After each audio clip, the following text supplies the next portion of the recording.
Mientras tanto, en la Matrix.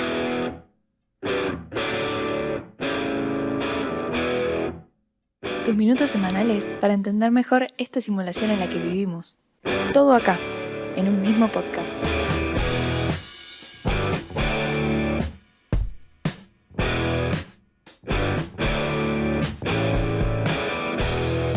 Buenos días, tardes o noches.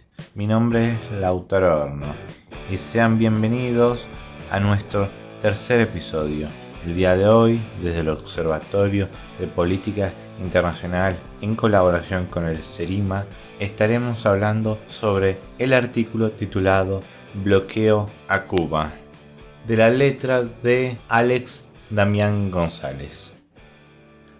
En el presente trabajo se abordará un tema que en el último tiempo ha estado en el centro de debate de los medios de comunicación internacional.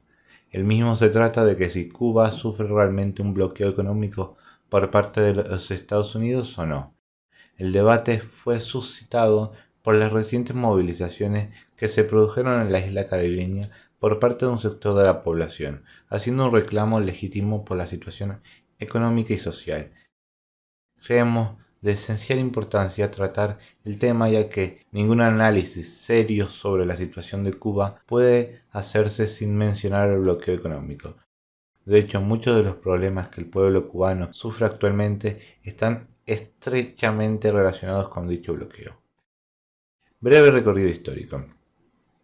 El 1 de enero de 1959 triunfó la Revolución Cubana, poniéndole fin al gobierno de Fulgencio Batista, quien mantenía la isla caribeña como un mero apéndice del imperialismo. La lucha armada marcó el inicio del periodo de transición en Cuba y da comienzo a la toma del poder por parte del pueblo en armas. De esta manera se abre un nuevo periodo histórico lleno de logros y desafíos para la isla. La revolución incautó los bienes de las figuras más comprometidas con la dictadura y desmontó el proestado surgido al amparo de los Estados Unidos, poniendo en su lugar un nuevo orden estatal de contenido popular que defendió la plena independencia nacional, realizó la reforma agraria y prohibió el latifundio. Nacionalizó la refinación de petróleo, el azúcar, la electricidad, los teléfonos, el cemento, la banca y el comercio exterior. Prohibió la prostitución y condenaba la discriminación por color de piel. Reajustó el sistema escolar para una mayor cobertura de la educación y lanzó la campaña de alfabetización. Logró un gran acceso a la salud para los sectores más postergados, aumentó la oferta de empleo y salario mínimo, promovió una política económica nacional con control de los impuestos y divisas. La idea era independizar a Cuba de cualquier dominio extranjero. Pero estos logros, sobre todo las nacionalizaciones que liberaban al país de la subordinación del imperialismo, suscitaron que Estados Unidos desate una guerra total contra la revolución. En efecto, el país del norte llevó adelante una campaña periodística de difamación y desprestigio, tratando de poner al pueblo cubano en contra de sus dirigentes y queriendo confundir a la opinión internacional respecto del significado de la revolución. También utilizó bombardeos e infiltraciones de espías con el fin de efectuar atentados y acciones comando, y llevó adelante el desembarco de mercenarios en Playa Girón. En lo diplomático utilizó a los gobiernos sumisos y a la OEA para forzar a los países de América Latina a romper relaciones con Cuba, y en el terreno económico, mediante el sabotaje a la producción, la suspensión de la cuota azucarera y las sanciones al comercio exterior, trató de lograr el estrangulamiento económico de la isla. En 1960 se produjeron las primeras sanciones económicas hacia Cuba. Fueron adoptadas por el presidente Eisenhower en respuesta a las decisiones que tomó el gobierno cubano al estatizar empresas estadounidenses que se encontraban en las islas, subir los aranceles a las importaciones y por establecer relaciones con la Unión Soviética. No obstante, la creciente evolución del conflicto con los Estados Unidos produjo la crisis de inserción internacional de Cuba, ya que al momento de triunfar la revolución el panorama de la isla era de total dependencia. Cabe recordar al respecto que En el año 1958, Cuba concentraba en este mercado el 65% de sus exportaciones totales y el 74% de todas sus importaciones, al tiempo que más del 70% de los flujos de turistas que se recibían provenían de esta nación. La revolución pretendía sacar a la isla de ese estadio de subordinación y control con el apoyo de la Unión Soviética, hasta la disolución de esta. Pero las medidas que Estados Unidos tomó contra Cuba se radicalizaron luego de que Fidel Castro declarara el Estado socialista en 1961.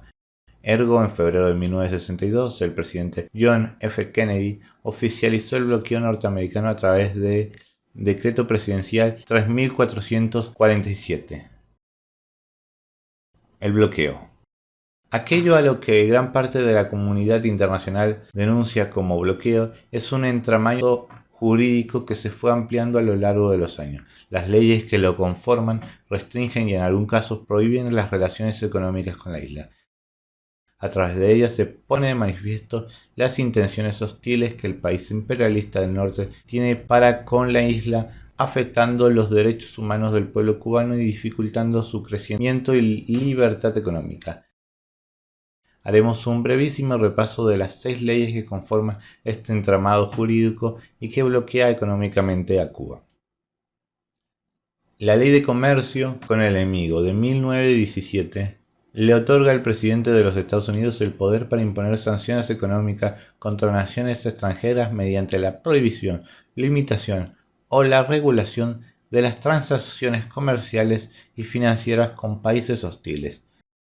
Haciendo uso de esta ley es que el presidente Eisenhower impone las primeras sanciones a la isla. Entre otras cosas, lo que prohibía esta ley era realizar actividades comerciales o enviar remesas de dinero y los viajes hacia o desde Cuba. En 1961, el Congreso de los Estados Unidos aprobó la Ley de Cooperación Internacional. Esta ley prohibía toda ayuda a cualquier país comunista y a cualquier otro país que preste ayuda a Cuba. Bajo la autoridad que le otorgaba esta ley, el presidente John F. Kennedy en 1962 suspendió todo el comercio con la isla y prohibió la importación a Estados Unidos de todos los bienes de origen cubano, como así también prohibió la exportación norteamericana de la isla caribeña. Luego de la ley que acabamos de mencionar, el gobierno de Estados Unidos emitió en 1963 la regulación al control de los activos cubanos. El objetivo de estas regulaciones era aislar económicamente al gobierno cubano y privarla de dólares. Se congelaron todos los activos cubanos en el país del norte y regulaban, a través del Departamento del Tesoro de los Estados Unidos, todas las transacciones económicas. Además, prohibían la exportación directa o indirecta de productos, servicios y tecnología estadounidense a Cuba. En 1992, el presidente George H. Bush firmó la entrada en vigor de la Ley para la Democracia en Cuba, Ley Torricelli, que prohibía a las filiales de las empresas estadounidenses establecer relaciones comerciales con la isla, prohibía los viajes de los ciudadanos estadounidenses, como así también enviar remesas de dinero al país.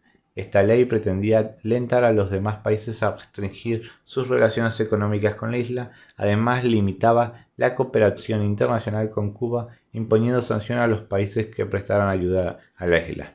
Los objetivos expresos de esta ley era conseguir una transición pacífica del gobierno cubano, dejando a las claras sus pretensiones de injerir en los asuntos internos de Cuba.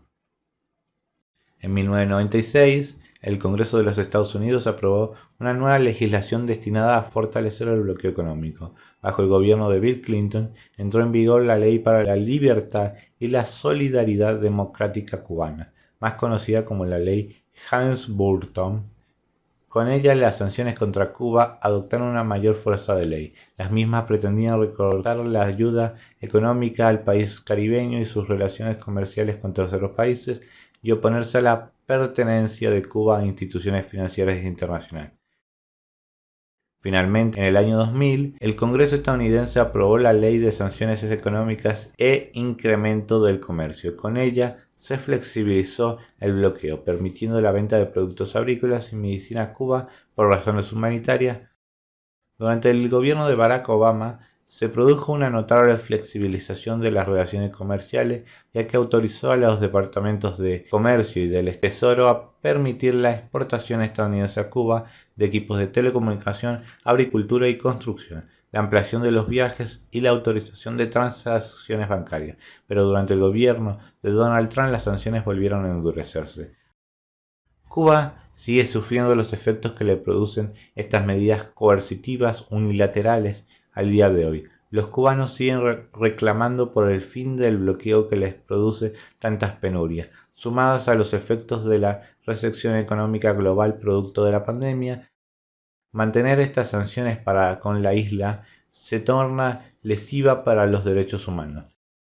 Desde 1996, en la Asamblea General de la ONU se pide por el fin del bloqueo cubano, obteniendo siempre una mayoría abrumadora de votos en contra de estas sanciones de los Estados Unidos. Con excepción del 2020, que no se llevó a cabo por la pandemia, Cuba siempre ha obtenido el apoyo de la mayoría de los países, que también se ven afectados por estas sanciones que les impiden comerciar con la isla. El 23 de junio de 2021 se volvió a votar por el fin del bloqueo, obteniendo 184 votos a favor, 2 en contra, Estados Unidos e Israel, y 3 abstenciones, Brasil, Colombia y Ucrania, demostrando nuevamente el desacuerdo de la mayor parte del mundo con estas medidas que no le permitan a Cuba desarrollarse libremente.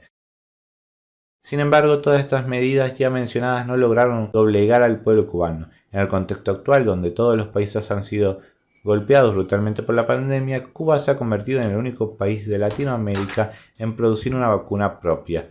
Es válido pensar que este país podría desarrollarse de manera extraordinaria si no sufriera las aplastantes medidas que cercenan los derechos humanos de toda su población. Luego de todas las medidas mencionadas, dejamos a conciencia del lector considerar si existe o no un bloqueo. Palabras finales. Cuba ha sido el epicentro de la atención en este último tiempo. Múltiples y diversos medios de comunicación han puesto en tela de juicio la situación que vive la isla. No obstante, no tenemos aquí el objetivo de hacer valoraciones maniqueas sobre la situación interna del pueblo cubano, pero sí es el objetivo mencionar que no se puede hacer un análisis serio sobre lo que pasa en Cuba sin traer a colación el bloqueo económico que sufre por parte de la aplastante potencia imperialista del norte. Hablar sobre la situación política que vive el país fronteras adentro trasciende la índole de este trabajo. Sin embargo, se puede hacer algunas observaciones desde nuestra posición con respecto a la situación interna de Cuba.